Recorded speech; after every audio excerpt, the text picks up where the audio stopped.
Hi මම campus ඇවිල්ලා එනකම් බලාගෙන ඉවසිල්ලක් නැතුව හිටපු දෙයක් හෙට සිද්ධ වෙනවා. ඒ තමයි අපි අපේ බැච් ට්‍රිප් එක යනවා.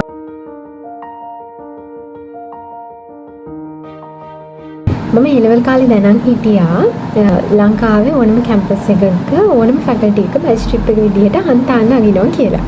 ඉතින් අපි කවද්ද යන්නේ කියලා මම හැමදාම හිතලා කොහොම හරි වුණ අන්තිමට හෙට අපි යන්න ලෑස්ති වෙලා ඉන්නවා. දැන් නම් මම මගේ බෑග් එක පැක් කරන ගමන් ඉන්නේ. මම ඔයාලටත් පෙන්නන්නම් මම මොනවද පැක් කරන්න කියලා. මෙතනදී මම එක්ස්ට්‍රා ඇඳුමක්, එක්ස්ට්‍රා සොක්ස්, ඒ වගේම ජර්සි එක, මගේ අයිස් කැප් එක, ටිෂූස්, වෙට් වයිප්ස් මේ ඔක්කොම ටික ලෑස්ති කරගත්තා.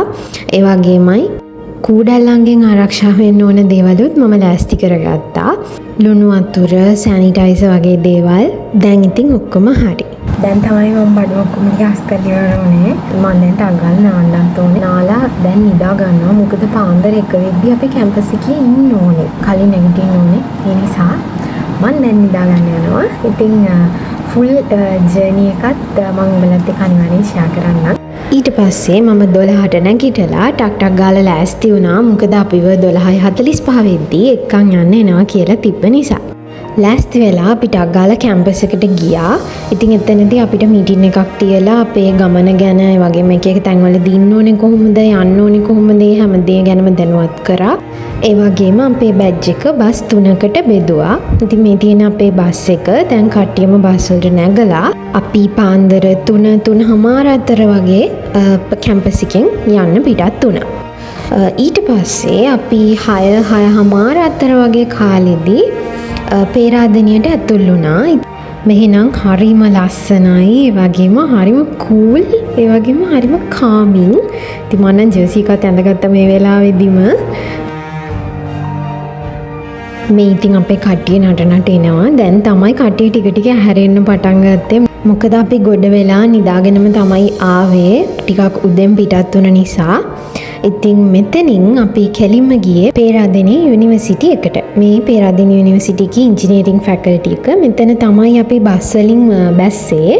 මෙතනින් අපි කෙලින්ම ගියා පේරාදෙණිය යුනිවර්සිටි එකේ කැන්ටින් එකකට අපේ උදේ කෑම ගන්න. මේ ඉතින් මේ කට්ටියට vlog එකට හායි කියන්න ඕනේ කිව්ව හින්දා ඉතින් මම කට්ටියටම ඇවිල්ලා හායි කියලා යන්න කිව්වා.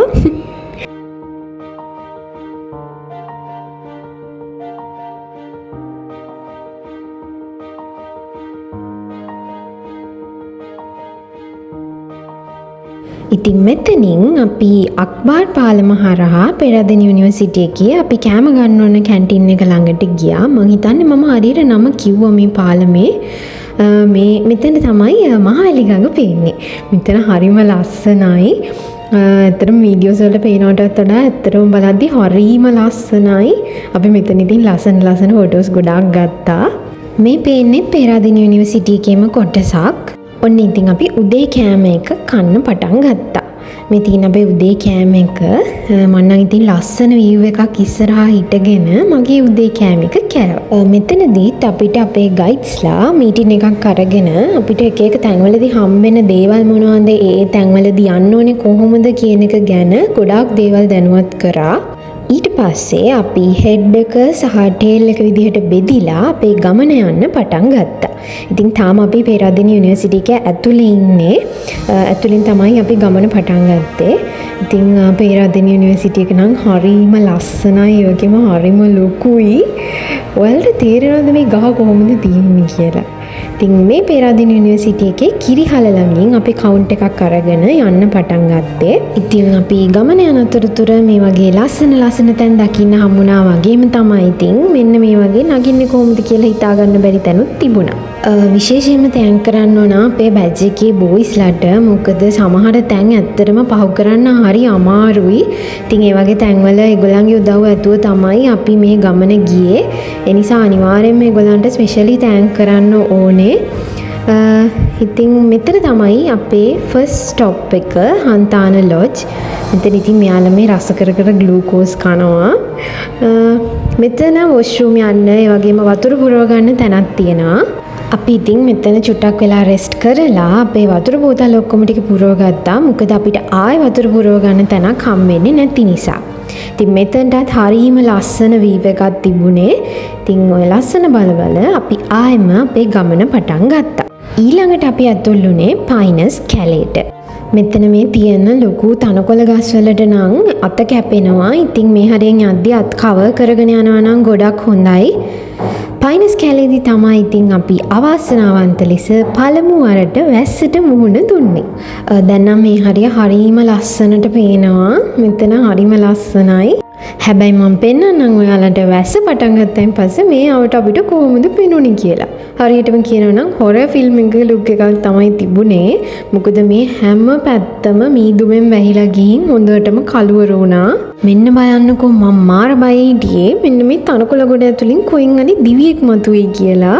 ඔන්න ඉතින් ටික ටික වැස්ස පටන් ගත්තා. අපි මේ රේන්කෝට් දාගෙන ආයෙම ගමන යන ගමන් ඉන්නේ. මෙන්න බලන්න වහිද්දි මේ අවට පේන විදිහ. හොරර් ෆිල්ම් එකක් වගේනේ. පයිනස් කැලේ පහු කරන් ඊළඟට අපි ආවේ මේ තේ වතු තියෙන හරියට. මෙතනදී තමයි අපි දවල් කෑම ගත්තේ. මෙතනදීත් වැස්ස තිබුණාත් අපි වැස්ස තෙමීගෙනම තමයි දවල් කෑම එක ගත්තේ. මොකද අපිට වැඩි වෙලා එක තැන නතර වෙලා ඉන්න බෑ. මොකද බහිද්දී ගොඩක් කළුවර වුණොත් ඒක ඊට වඩා ලොකු කරදරයක්.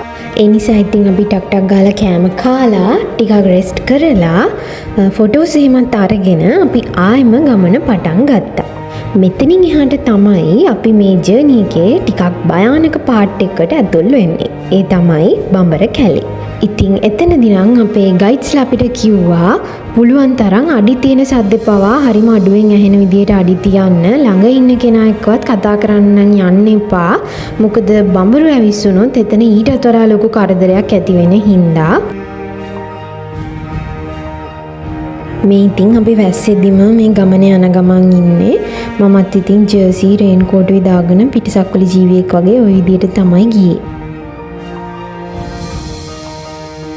අන්න අර ඈතින් පේන්නේ බඹර කැලේ. ඉතින් මෙතන ඇතුල් වෙද්දිම පුංචි වතුර පාරක් තිබුණා. බඹර කැලේදී නම් මම වැඩි වීඩියෝස් එහෙම ගත්තෙත් නෑ. මොකද එතන පාරක් හරියට තිබුණේ නෑ. අපි ඉතින් ගස් අස්සෙන්, ගල් අස්සෙන්, ගස්වල කඳන් උඩින් පැනලා ওই විදියට තමයි බඹර කැලේ ඇතුලෙන් ගමන් කරේ. බඹර කැලේ පහුණත් එක්කම අපි ආවේ හුලං කපොල්ලට. මෙතන නම් ඉතින් හරිම ලස්සනට හැමතැනම පේනවා. මෙතන තමයි බැච් ෆොටෝ එක ගන්න තැන. අපි ආපු මහන්සියත් එහෙමම නැති වෙලා ගියා. මෙතන එච්චරට හුලං. අපි ඉතින් මෙතන ජර්සි ජැකට් එහෙම ගලවලා මහන්සි ඇරියා. ඒ වගේම අපි ඉතින් පොඩි ස්නැක්ස් එහෙම කාලා චුට්ටක් රෙස්ට් කරලා ලස්සන ෆොටෝස් එහෙමත් අරගෙන බැච් ෆොටෝ එක ගන්නත් අපි ලෑස්ති වුණා.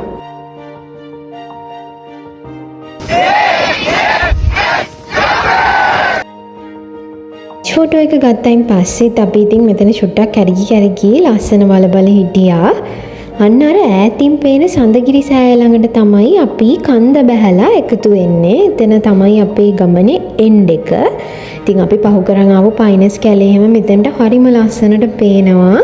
මං ඉඳගෙන හිටපු තැනක්. මෙතන පහළ ලොකු ප්‍රපාතයක් තියෙන්නේ. ඒක වීඩියෝ එකට එච්චර හොඳට පේන්නේ නැති වුණාට මාර ලොකු හෙලක් වගේ තමයි පේන්නේ. ආයෙම වහින්න ගත්ත නිසා අපි ටක් ගාලා කන්ද වහින්න පටන් ගත්තා. බහින අමාරුම පාර්ට් එක අපි බැස්සේ හොඳටම වහින වෙලාවක. මට ඉතින් හරියට වීඩියෝස් ගන්නත් බැරි වුණා ඒ වෙලාවේ. මේ කොටස නම් පාර කපලා තිබුණේ. ඒ නිසා අපිට බහගෙන එන්න එච්චර ලොකු අමාරුවක් වුණේ නැහැ. දැන් නම් ඉතින් සඳගිරි සෑය ටිකක් ළඟට පේනවා. අපි ඉතින් රේන්කෝට් උත් දාගෙන ওই විදිහට තමයි ගියේ. ඔන්න ඉතින් අපි අපේ ගමනේ එන්ඩ් එකට ආවා. සඳගිරි සෑය ඉස්සරහා අපේ බස් ටික නවත්තලා තිබුණා. ඉතින් මෙතන වොෂ්රූම් යන්න තැනක්, ඒ වගේම පොඩි කැෆේ ඒරියා එකක් තිබුණා. අපි ඉතින් එතනින් නෙස්කැෆේ එකම බීලා වොෂ්රූම් ගිහිල්ලා ටික වෙලාවක් රෙස්ට් කරලා ආයෙම බස් වලට නැගලා යන්න පිටත් වුණා. ඉතින් මේ වෙලාවේදී නම් හැමෝම හරිම මහන්සියෙන් ඉන්නේ. කකුල් එහෙම හිරි වැටිලා වගේ හැමෝම නිදාගනේ කියලා තමයි මමත් හිතුවේ. ඉතින් මේ බලන්නකෝ.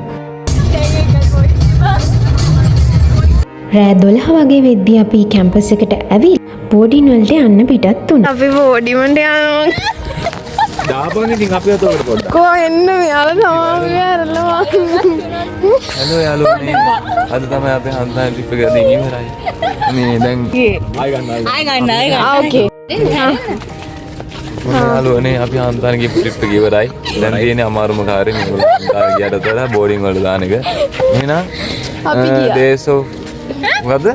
අපි ගියා. නෑ channel එක මොකක්ද? cozy days cozy days with H follow කරලා තියාගන්න.